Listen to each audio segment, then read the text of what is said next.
الحمد لله رب العالمين والعاقبة للمتقين والصلاة والسلام على سيد المرسلين أما بعد فأعوذ بالله من الشيطان الرجيم بسم الله الرحمن الرحيم هل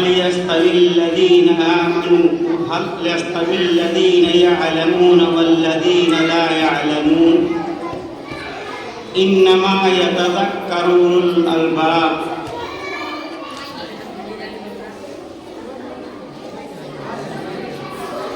پہلے تعلیم سے تم موڑ دیے جاؤ گے، پھر کسی جرم سے تم جوڑ دیے جاؤ گے، ہاتھ سے ہاتھ کی زنجیر بنا کر نکلو ورنہ تم دھاگے کی طرح توڑ دیے جاؤ گے۔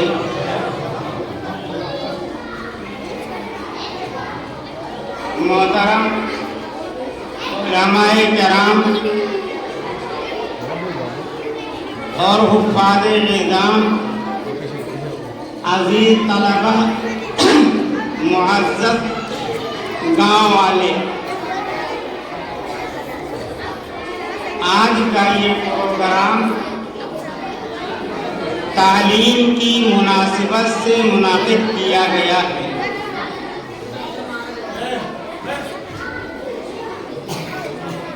اللہ رب العزت نے دنیا کے اندر 18,000 مخلوقات پیدا کیے ہیں۔ انہی مخلوقات میں سے فرشتے بھی ہیں جو نور سے بنائے گئے ہیں، جنات پیدا کیے گئے ہیں جن کی تخلیق آگ سے ہوئی ہے،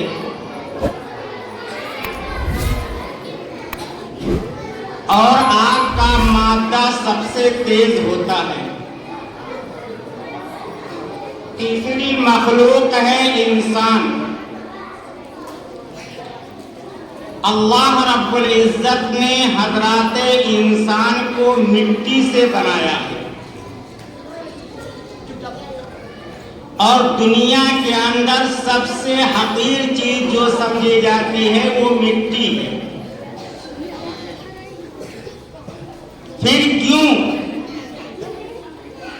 18,000 مخلوقات میں حضرات انسان کو سب سے افضل اور سب سے بہتر، سب سے عمدہ کہا جاتا ہے؟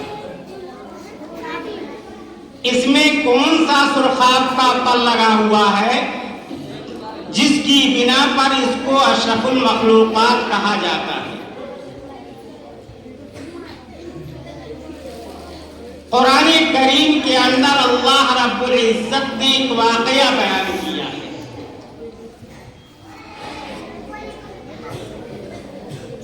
جب اللہ نے حضرت آدم علیہ السلام کو پیدا کرنے کا ارادہ بنایا تو پیدا کرنے سے پہلے فرشتوں کے سامنے یہ بات رکھی، انی جاعل فی الارض خلیفہ، اے فرشتوں، میں اپنا ایک نائب اور خلیفہ بنانا چاہتا ہوں۔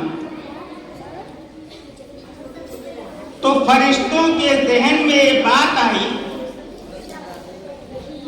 کہ ہم اللہ کی عبادت کرتے ہیں، اللہ کی تسبیح بیان کرتے ہیں، اللہ کے ہر حکم پر ہم جان قربان کرتے ہیں، پھر دوسرے مخلوق بنانے کی کیا ضرورت ہے؟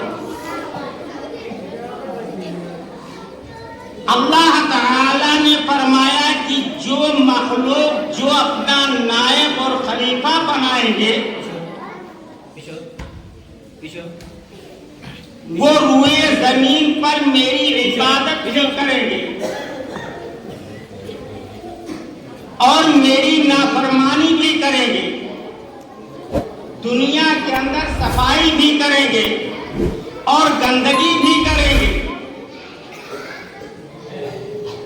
دنیا کے اندر خوریزیاں بھی کریں گے، قتل و قتال کریں گے، تو فرشتوں نے کہا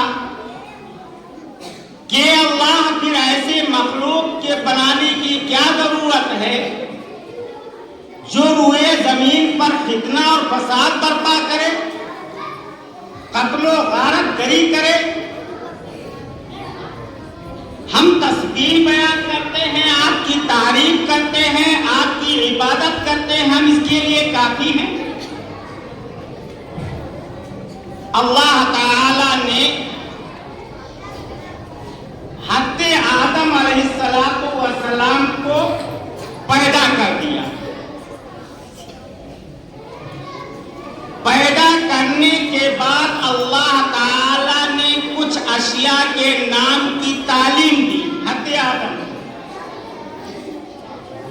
اور اس کی خاصیتوں کو بیان کیا کہ یہ چیزیں کس کس کام میں آتی ہیں۔ حضرت آدم علیہ السلام کو ساری چیزوں کا علم اور ساری چیزوں کی خاصیت معلوم ہو گئی، تب اللہ تعالی نے فرشتوں کو بلایا اور ان چیزوں کو سامنے رکھا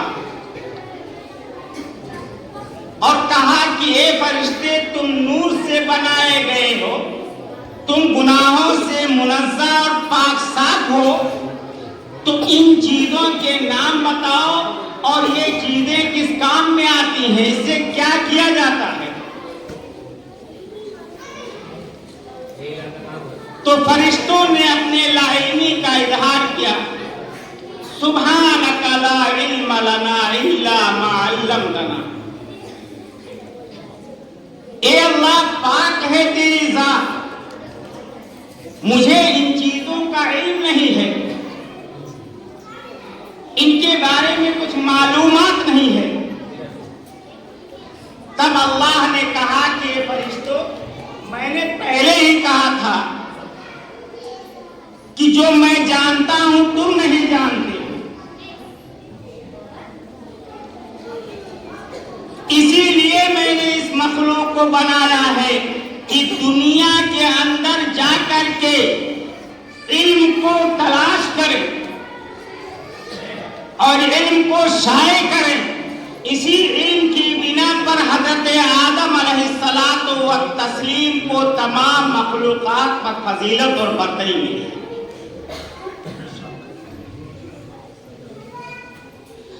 حضرت نبی اکرم صلی اللہ علیہ وسلم کی سیرت کا جب بیان ہوتا ہے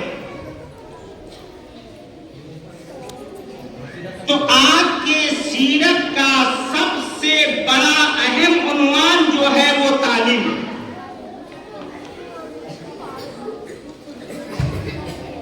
حضرت نبی اکرم صلی اللہ علیہ وسلم ایسے شہر میں اور ایسے ماحول میں پیدا کیے گئے تھے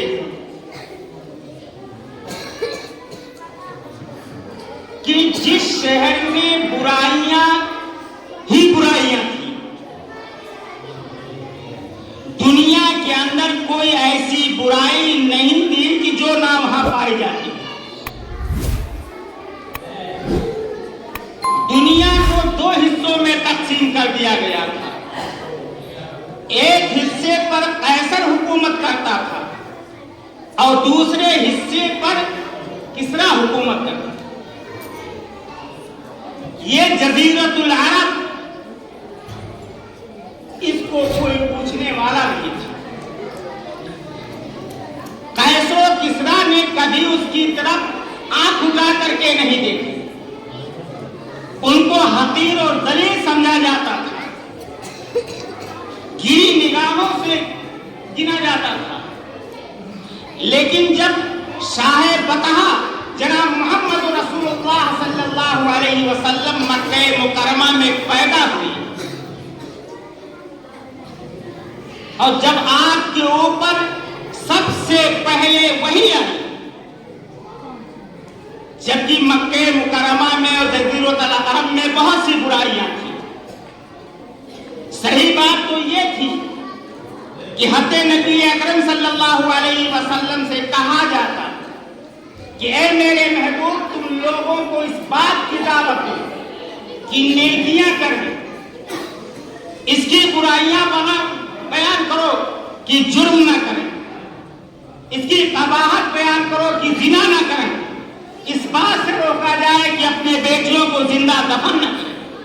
تقاضا یہ تھا کہ ان باتوں سے روکا جائے، اور اللہ کا حکم اس بارے میں آیا، لیکن ایسا نہیں ہوا۔ کیا ہوا؟ غار حرا میں سب سے پہلے جو وحی آئی ہے، اقرأ باسم ربک الذی خلق،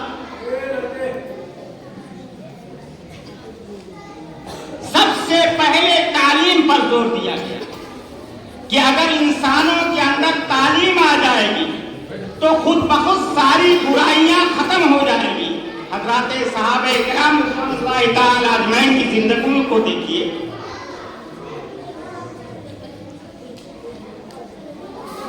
کسی کو میگنیوں میں لوٹنے والا کہا جاتا تھا، کسی کو گندا کہا جاتا تھا، کسی کو زانی کہا جاتا تھا، کسی کو بدتمیز کہا جاتا تھا، لیکن جب انہی لوگوں نے تعلیم حاصل کی اور حضرت نبی اکرم صلی اللہ علیہ وسلم کے بتائے ہوئے طریقے پر چلے تو صحابہ ہو گئے۔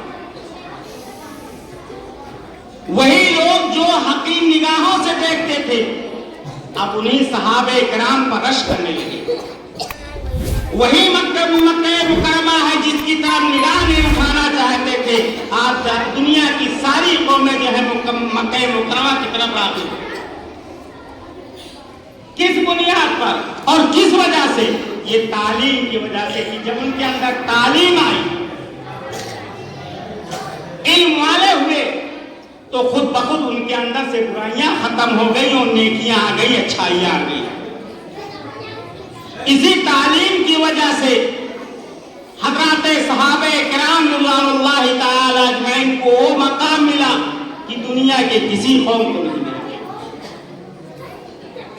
رضی اللہ عنہم ورضوا عنہ، اللہ ان سے راضی ہو گیا اور وہ اللہ سے راضی ہو گیا۔ کس چیز کے ذریعے سے؟ تعلیم کے ذریعے سے۔ اگر تعلیم نہ حاصل کرتے تو یہ خوبیاں نہ پیدا ہوتی، یہ اچھائیاں ان کے اندر نہ آتی۔ دنیا کی کوئی قوم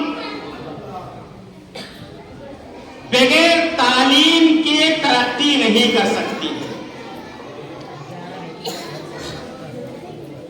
آج دنیا میں تعلیم کو چھوڑنا جو ہے اپنا مشغلہ بنا لیا ہے، جبکہ تعلیم ہی ان کی زندگی کو نکھارنے کا ذریعہ ہے۔ آج کا یہ پروگرام جو مدرسہ مصباح العلوم کے اساتذہ کرام نے بچوں کو بنا کر کے سنوار کر کے عوام کے سامنے پیش کیا ہے، یہ بہت ہی تعریف کے لائق ہے۔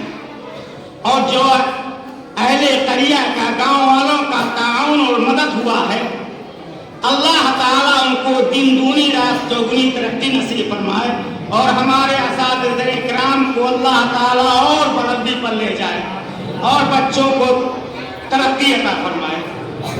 یہ مختصر سا جملہ کہنا تھا۔